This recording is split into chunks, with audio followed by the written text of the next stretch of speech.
Selamat mendengarkan podcast ini.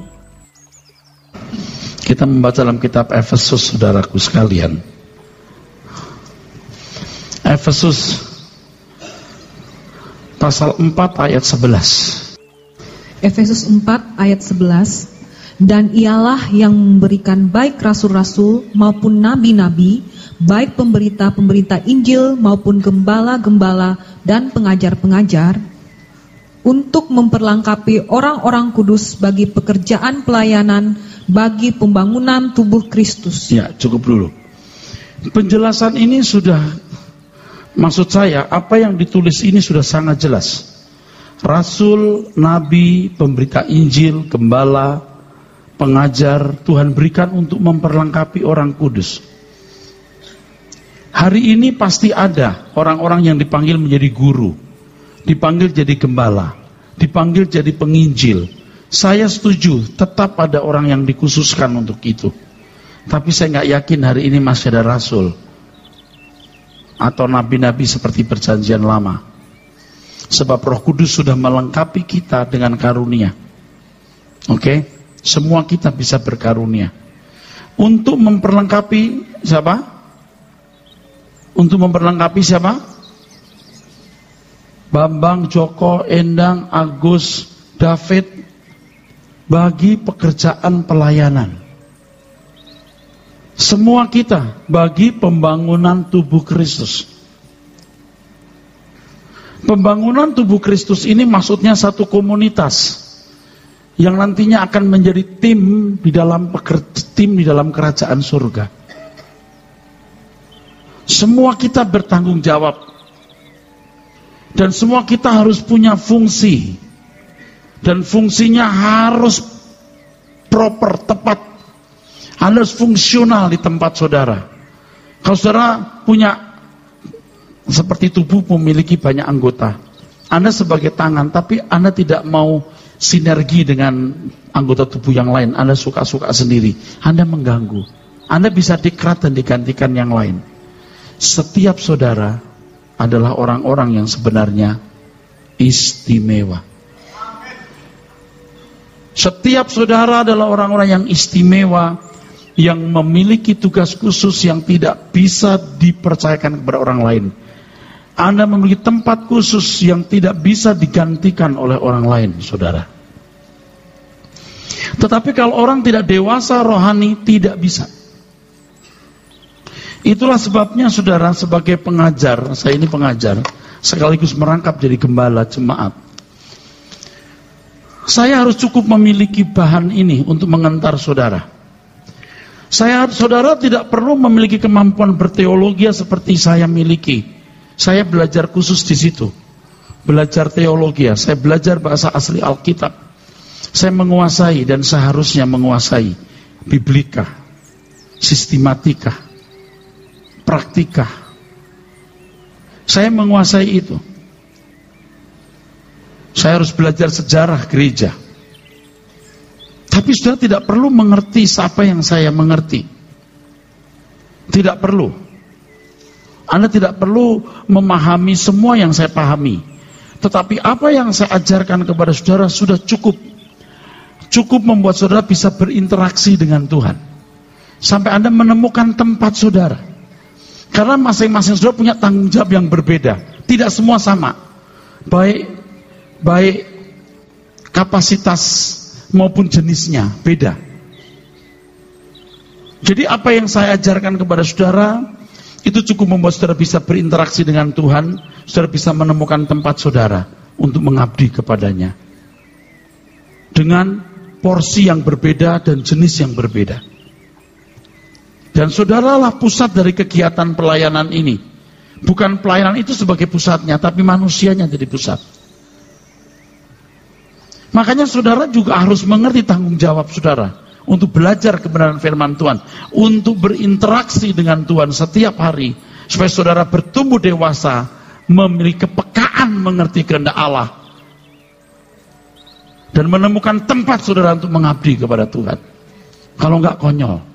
Jadi manusia yang konyol, ketika Anda mati, Anda tidak menemukan tempat saudara di hadapan Allah. Anda tidak akan berani berdiri di hadapan Tuhan.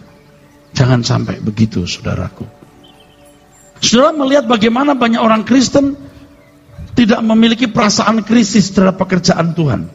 Ini pekerjaan yang luar biasa. Sebab Tuhan terikat dengan kodratnya. Tuhan terikat dengan tatanan dirinya. Tuhan bisa menulis di atas langit tulisan bertobatlah kamu, kalau tidak kau kuhukum, bisa. Tapi Tuhan tidak melakukan itu karena itu melanggar kodratnya. Tuhan memakai saudaralah sebagai alatnya untuk bersaksi, untuk menjadi alat menyelamatkan jiwa-jiwa. Dan pekerjaan ini besar sekali. Allah tidak bisa melanggar tatanannya. Tatanannya adalah manusia, saudara dan saya yang harus jadi alatnya. Didewasakan untuk itu. Sebaliknya iblis juga mempersiapkan antek-anteknya untuk merusak dunia ini. Iblis juga tidak bisa sembarangan tulis di langit sana walaupun dia mampu buat itu. Jahatlah kamu, kalau kamu jahat ku berkati, bisa saja dengan berkatnya. Iblis tidak bisa buat itu. Ini besar. Pekerjaan yang luar biasa. Ketegangan antara kuasa kegelapan, kerajaan kegelapan, dengan kuasa Tuhan, kerajaan terang, itu luar biasa. Dan orang harus menyadari ketegangan ini. Tapi banyak orang tidak menyadari ketegangan itu, karena dia punya ketegangan sendiri. Yang belum menikah lah, yang belum punya rumah lah, yang cita-citanya belum tercapai lah, dan 1001 kesenangan yang membuat ia tidak sungguh-sungguh mengarahkan hidupnya untuk Tuhan. Anda mati, Anda nggak bawa apa-apa. Sebenarnya ini tidak ada urusan dengan organisasi dalam arti secara langsung. Walaupun pasti nanti akan ada urusan. Anda harus menemukan tempat saudara untuk mengabdi kepada Tuhan. Di mana saudara berada? Anda pedagang dengan pekerjaan Anda sebagai pedagang, berinteraksi, bersinggungan dengan karyawan. Anda sebagai tenaga atau ahli hukum, Anda bertemu dengan klien. Jangan memeras mereka. Jangan Anda jadi pengacara, punya kepala, Anda senyum di sini, senyum juga di musuhnya. Itu jahat. Yang begini-begini gak jadi berkat. Dan kamu akan dikutuk kalau jadi begitu. Kalau saudara misalnya tenaga medis, you bersentuhan dengan pasien, dengan dokter, dengan perawat, Anda jadi berkat di situ. Sederhana, tapi disitulah pekerjaan Tuhan di mana Injil bisa diberitakan melalui peragaan langsung hidupmu. Bukan perkataanmu. Ini loh orang yang sudah mendengar Injil. Ini yang hidupnya diubahkan Injil. Ini loh Injil yang tergambar. Injil yang terlukis dalam kehidupan. Dan itu yang menjadi tatanan Tuhan. Kamulah terang dunia. Kamulah surat yang terbuka. Nah, gereja harus mempersiapkan orang-orang ini supaya jadi surat yang terbuka. Makanya kalau saudara ya kita punya ruangan ini, kita sewa mahal-mahal, Anda datang tapi Anda tidak mau berubah, rugi kita sewa gedung ini, saudara. Jangan gitu. Tapi saya tidak bisa paksa saudara. Karena apa? Jangankan saya, Tuhan pun gak paksa saudara. Tuhan pun gak bisa paksa saudara. Dan Tuhan tidak memaksa saudara. Tapi Anda punya kesempatan hidup itu hanya singkat, saudaraku sekalian. Status BB saya semalam saya ganti. Pensiun dini. Pensiun dini. Supaya saya bisa semeja dengan Tuhan. Usia saya 57. Kalau saya meninggal 13 tahun lagi umur 70. Masa aku nunggu umur 13 tahun baru mati? Kenapa gak mulai mati sekarang? Mati dari kepentingan diri sendiri. Mati dari segala nafsu yang jahat. Mati dari semua kesenangan pribadi. Dan hidup yang kupersembahkan untuk Tuhan sejak dini. Anak-anak muda, engkau jauh-jauh hari bisa mematikan dagingmu. Dan engkau bukan jadi orang yang gagal. Anda jangan berkata, Pak, senangnya apa kalau begitu? Senangnya apa? You buktikan kesenangan dari Tuhan luar biasa. Amin. Kalau orang tua aminnya kenceng. Tapi kalau anak muda takut. Kalau saudara semua ini ya, separuh saja berani pensiun dini, nggak lama jemaat akan Anda datang bertambah tanpa paksaan, tanpa iklan, bukan karena ada penyanyi bintang film atau karena ada artis nyanyi di sini, tapi karena mau mendengar firman. Dan saudaralah surat yang terbuka yang menarik orang masuk dalam kerajaan surga. Kesalahan gereja menurut yang saya pahami, ini sudah sulit diurai, saudara. Karena ini menjadi tujuan. Di sini banyak Lord. Apalagi gereja-gereja karismatik yang otonomi, yang gembala sidangnya itu pemimpin tertinggi yang tidak bisa diveto, yang bisa berkata, I am the law, I am king in this church. Jadi Lord kecil. Lord. Jadi Jesus the Lord itu jadi alat untuk Lord ini cari nafkah, aktualisasi diri. Tidak semua gereja begitu, tapi unsur ini ada. Tidak bermaksud melukai siapapun. Tadi sudah saya katakan berulang-ulang. Saya takut. Saya sudah tidak mau bermusuhan dengan siapa-siapa. Saya sudah tidak mau dikatain ini pendeta suka nyerang pendeta lain. Saya tidak menyerang pendeta lain. Saya menyerang sistem gereja yang salah. Kalau Anda tersinggung, kaulah orangnya berarti. Sebab ini juga saya lakukan. Kesalahan ini juga saya perbuat. Kita sedang bergeser untuk menuju kebenaran. Ia memberikan rasul, nabi, pemberita Injil, gembala, pengajar untuk memperlengkapi siapa tadi? Bambang, Agus, Joko, David, Endang, Lucy, Neni. Betul nggak? Bagi pekerjaan pelayanan, bagi pembangunan tubuh Kristus sampai utuh sebelum Tuhan datang kembali. Tim ini terbangun ini untuk kerajaan Tuhan kita Yesus Kristus, saudara. Apakah Anda termasuk di bagian itu? Kan pada umumnya orang cerai-berai, saudara. Masing-masing punya kesenangan. Kumpul di gereja pun masing-masing karena punya urusan. Yang satu mau jodoh, yang satu anaknya sakit, yang satu punya bisnis, yang lain utangnya belum dibayar. Kita ngurusin urusan kita. Kalau Anda mau fokus ke sini, Anda percaya semua akan selesai pada waktunya. Apapun masalahmu, sekarang Anda datang berkata, Tuhan, aku mau menjadi bagian dari tubuh Kristus. Aku tidak punya apa-apa. Tuhan berkata, aku tidak butuh apa-apa dari kamu. Yang kubutuhkan hatimu untuk bisa kuubah. Jadi kalau engkau punya masalah, engkau bawa kepada Tuhan. Engkau punya keadaan tidak berubah. Yang harus diubah bukan masalahmu, hatimu yang diubah. Amin, saudara. Saya ngerti Anda punya masalah. Saya tidak mengecilkan Anda punya masalah. Jangan berkata, itu pendeta tidak tahu masalah kita. Dia hanya ngurusin Tuhan, surga. Dia nggak tahu nggak? Dia ngerti nggak kita punya masalah? Nggak ada orang yang nggak punya masalah, bro. Saya pun juga punya masalah. Ada masalah-masalah hidup kita yang belum selesai. Baik masalah kita sendiri, masalah keluarga kita, masalah famili kita, mesti ada. Tidak mungkin tidak ada. Tapi itu tidak boleh menjadi hambatan. Mestinya itu masa jadi energi. Itu mestinya itu menjadi kekuatan kita untuk bertumbuh, berkembang. Dunia bukan rumah kita. Tidak pernah ada ketenangan, saudaraku. Untuk pembangunan tubuh Kristus, Anda mau jadi bagian nggak? Nah sekarang saya tanya, Anda bagian tubuh Kristus nggak? Di mana fungsimu harus kau temukan. Jangan engkau kalau di kantor orang sudah bilang, si brengsek, engkau tidak berfungsi. Wah itu orang ya, jahat itu. Dia bawa renungan harian tiap hari, tapi jahatnya. Waduh, ini bos saya pak. Itu kalau hari-hari tertentu bikin persekutuan doa pak. Pendeta suka datang ke sini. Tapi pak kejamnya. Anda kan nggak ngerti. Sudah kan merasa pendeta sudah salam-salam, senyum-senyum. Anda jadi aktivis, jadi majelis, mungkin juga jadi pengurus. Bukan itu yang penting. Yang penting bagaimana di dalam hidupmu setiap hari. Orang menemukan sentuhan Tuhan lewat hidupmu. Itu. Jangan Anda berpikir, aku aktivis, pendeta senyum-senyum padaku. Aku punya tempat dalam pekerjaan kegiatan gereja. Saya nggak tahu gimana menjelaskan ke orang-orang bodoh seperti itu. Apalagi gereja yang membutuhkan orang. Bukan kita nggak butuh orang ya. Kita suka membutuhkan orang, orang kaya nih, orang potensial, lalu kita angkat-angkat, lalu kita hormati. Orang-orang begini semakin gak kenal siapa dirinya. Dia malah sudah proper jadi orang yang pantas disebut hamba Tuhan. Nanti dia beri kesempatan pengumuman, atau dia jadi majelis.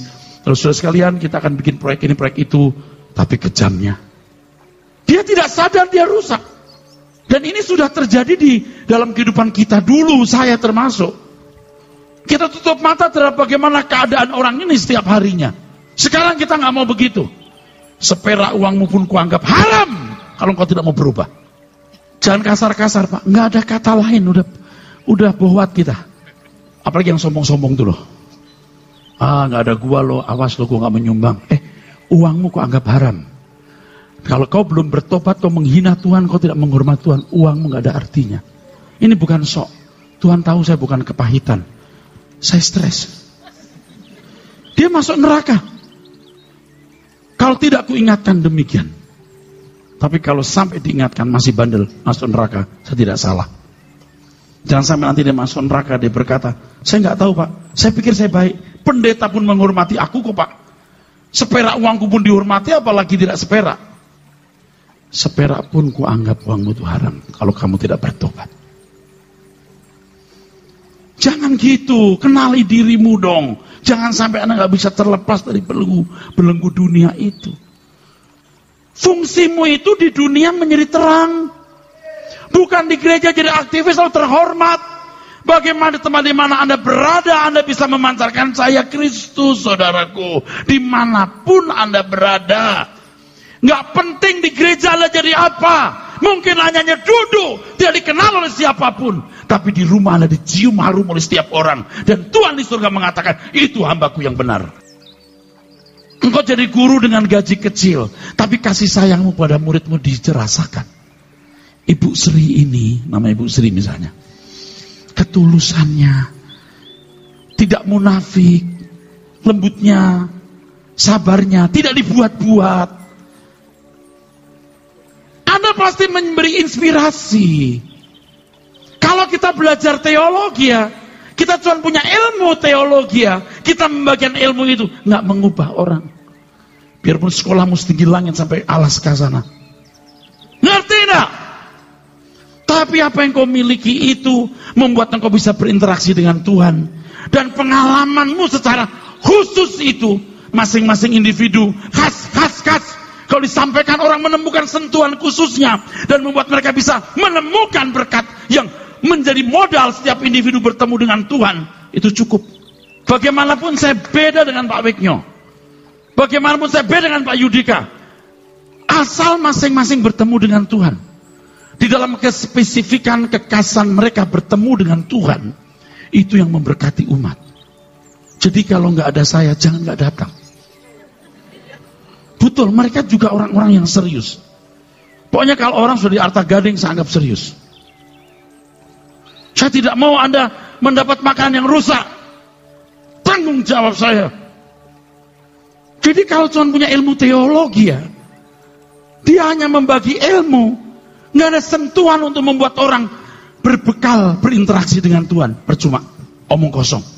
Dan bertahun-tahun saya sudah menyaksikan orang-orang pintar, orang hebat berkhotbah dengan berbagai terminologi teologi yang jelimet-jelimet, muter-muter, orang tidak diubahkan.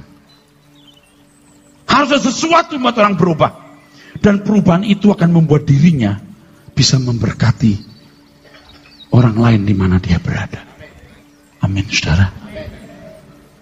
Kalau ini menjadi tujuan, ini nggak diubahkan atau kurang diubahkan. Saya mendorong orang-orang saya sekolah teologi ya, untuk menjadi master, doktor dan seterusnya. Tapi sekali lagi itu hanya alat saja.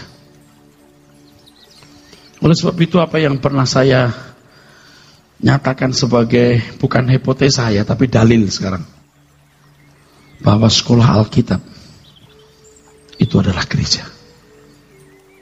Gereja itulah sekolah Alkitab. Sekolah Alkitab. Cuman saya belum menemukan sistemnya gimana.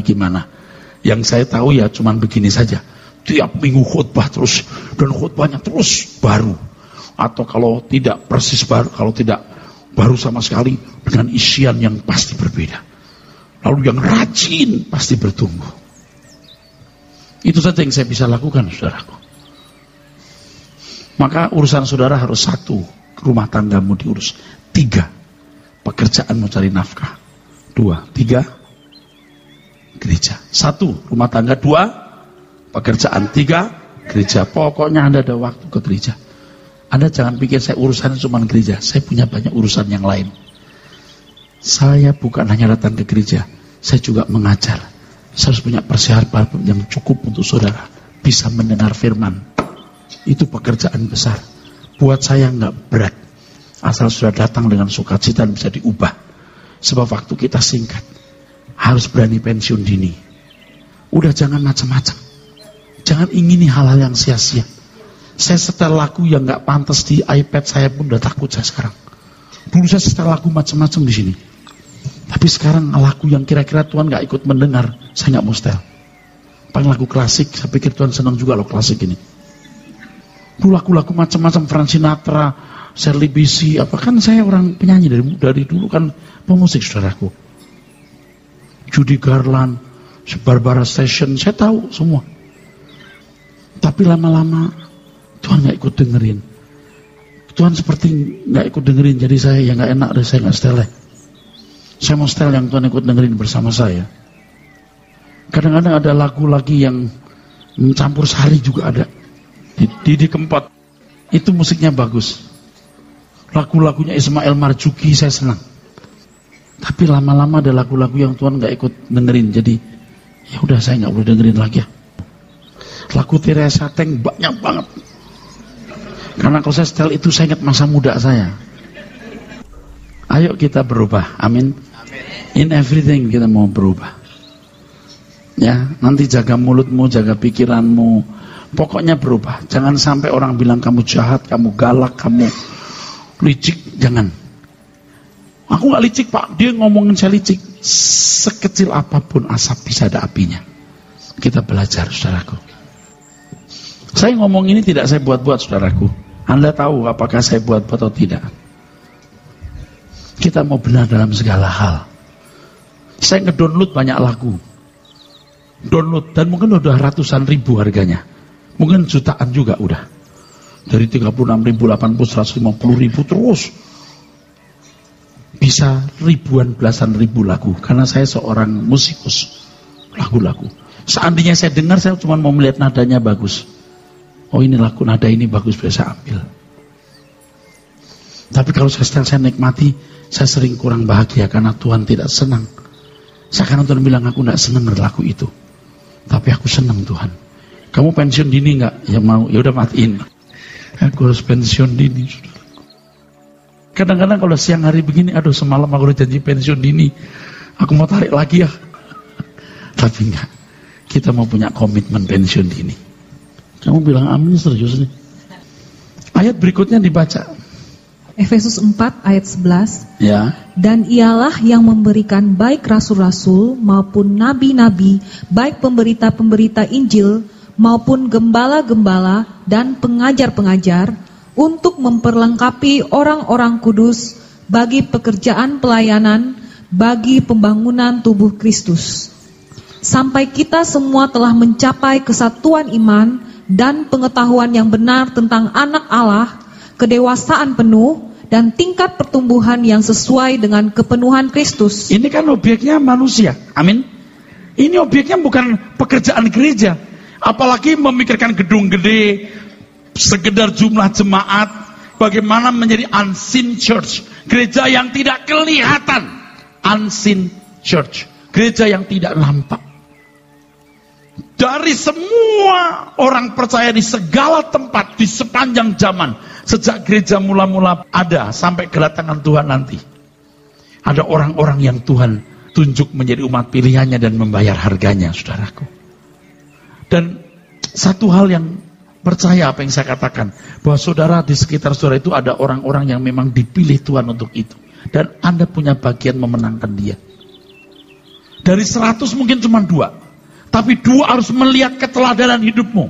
Yang 98 tetap menyalahkan engkau, jelek-jelekin engkau. Biar Anda sudah sebaik apapun akan bisa dipandang busuk, tidak masalah.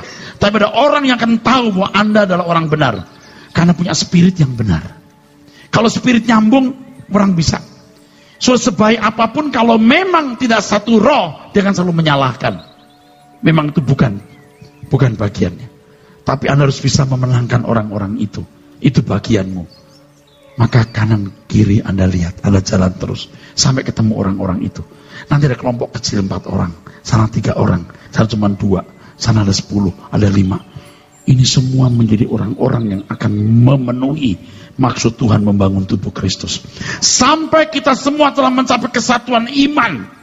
Artinya pengertian yang benar mengenai maksud keselamatan. Pengetahuan yang benar tentang anak Allah. Bagaimana memahami karakternya. Kedewasaan penuh, bagaimana bisa mengalami, memperagakan, dan tingkat pertumbuhan yang sesuai dengan kepenuhan Kristus. Jadi sempurna seperti Kristus itu bisa.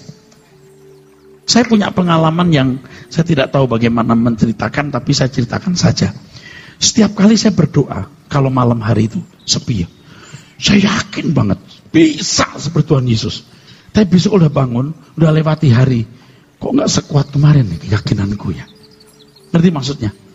Dan saya mikir kenapa nggak sekuat kemarin? Karena kadang-kadang kita itu bisa kecolongan, bocor. Bocor sekali, bocor kedua, bocor ketiga, lalu bocor banyak. Ngomong sembarangan, makin sembarangan terus. Ya kok sulit amat ya. Tapi pada waktu malam hari kita berdoa, kita yakin banget aku bisa. Besok tidak bikin salah sedikit pun. Aku bisa Tuhan. Tapi besoknya tidak sekuat malam itu. Dan kadang-kadang saya juga bingung kenapa nggak sekuat semalam ya. Memang nggak mudah ini Pak. Iya, tidak satunya teori dan praktek itu perlu waktu. Apalagi dengan usia muda, dengan masa lalu yang sudah biasa nggak tertib, nggak gampang.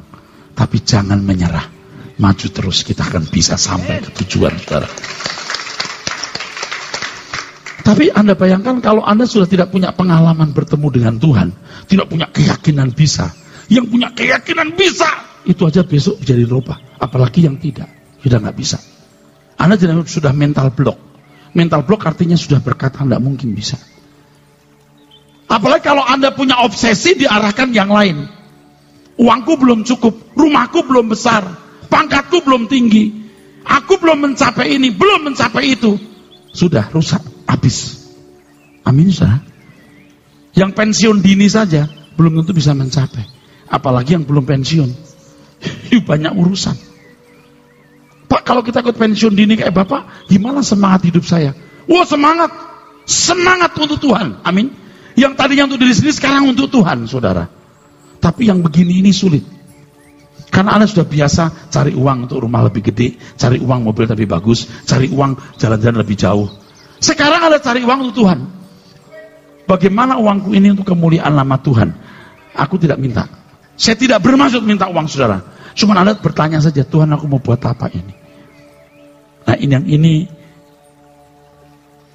agak sulit. Tetapi Anda kalau bisa, Anda akan bisa merindukan kerajaan surga. Karena Anda membayar harganya. Amin gak saudara? Amin. Ayat 11, 12, 13 diulangi. Sampai kita semua telah mencapai kesatuan iman. Kita semua itu kita. You and I. Artinya saya, Paulus, kamu dan aku sama. Jangan membuat strata yang berbeda.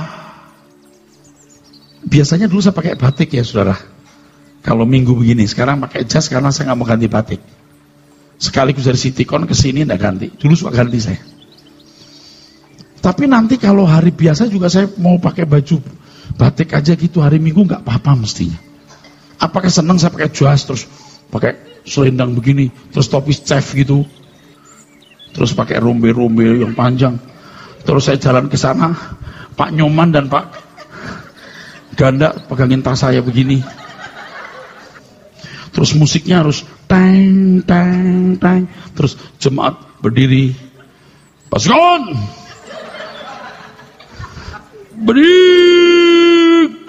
berdiri semua. Hormat senjata semua begini. Oh, karena ada pendeta masuk. Apa begitu? Apa sih perlunya begitu? Saudara, waktu saya pergi ke Turki, ke Istanbul, ketika saya masuk gereja Hagia Sophia yang besar. Waktu saya sekolah, saya sudah belajar tentang gereja itu. Ya, namanya Hagia Sophia itu Hagia Sophia itu Sofia, kebijaksanaan yang kudus. Akhirnya direbut, sempat menjadi rumah ibadah agama lain, dan sekarang oleh otorita Turki menjadi museum supaya tidak punya sejarah yang melukai. Karena itu dulu pusat gereja timur Byzantium, pusat gereja barat di Roma sampai hari ini kokoh, pusat gereja timur Byzantium. Ya. Tragis, jatuh ke tangan kekuatan asing dan masuk agama lain. Itu tingginya pintu itu mungkin 2 meter ya, dengan ketebalan pintu yang sampai hari ini nggak berubah. Anda bayangkan betapa agungnya gereja waktu itu. Itu kan abad keempat, abad 4, sampai abad 6. Itu kan luar biasa itu pembangunannya. Anda bayangkan waktu penguasa umum, penguasa sekuler masuk gereja, lu paduan suara nyanyi, terus imam-imam yang pakai topi-topi seperti chef itu datang terus dengan pedupaan, wah, dengan paduan suara, betapa megahnya. Saya membayangkan gitu, wah, betapa megahnya. Tapi Tuhan sembunyi di sana dan merasa tidak diperhatikan. Kamu bikin apa? Jadi kalau sampai itu jatuh, saya bisa mengerti, karena Tuhan tidak dipermuliakan secara pantas. Jangan merasa bangga, gereja besar agung dengan seremonial yang agung. Enggak, Tuhan tidak butuh yang begitu. Keagungan kekristenan di dalam batinmu, ketika kau menghormati kehadirannya di dalam batinmu, bukan di seremonial. Itu kan keagungannya luar biasa dengan paduan suara yang perfect. Apakah Tuhan senang dengan begitu? Jadi saya dalam hati sempat berperkara begini, Tuhan, kenapa engkau biarkan ini jatuh? Kan waktu kita melewati Selat Bosporus itu ya, kita lihat bekas dinding-dinding benteng yang runtuh. Betapa tragisnya waktu itu, dan orang-orang Kristen betapa menderitanya. Wah, gak kebayang. Tapi saya bisa mengerti, toh Tuhan tidak dipermuliakan di situ. Makanya sekarang kita nggak usah sedih nggak punya gereja. Di mana gerejanya? Mall. Kok mall kok jadi gereja? Kalau ada tanah lapang kosong kita pakai tanpa AC, angin bebas. Karena gereja yang sesungguhnya di sini. Haleluya. Sampai kita semua. Artinya Paulus di situ. Baca ulang. Sampai kita semua telah mencapai kesatuan iman dan pengetahuan yang benar tentang anak Allah, kedewasaan penuh dan tingkat pertumbuhan yang sesuai dengan kepenuhan Kristus. Semua juga jadi teolog. Teolog sebagai praktisi hukum, teolog sebagai pedagang di dunianya, teolog sebagai pendidik di dunianya, teolog sebagai ibu rumah tangga di dunianya. Paham saudaraku? Masing-masing harus cerdas dan memperkarakan Tuhan di dunianya dan menemukan Tuhan di dunianya. Hal-hal yang spesifik, dan belum tentu saya lebih mengerti dari saudara di dalam dunia saudara masing-masing. Tetapi landasan teologi saya berikan di sini, Anda kembangkan di duniamu, di bidangmu masing-masing. Haleluya.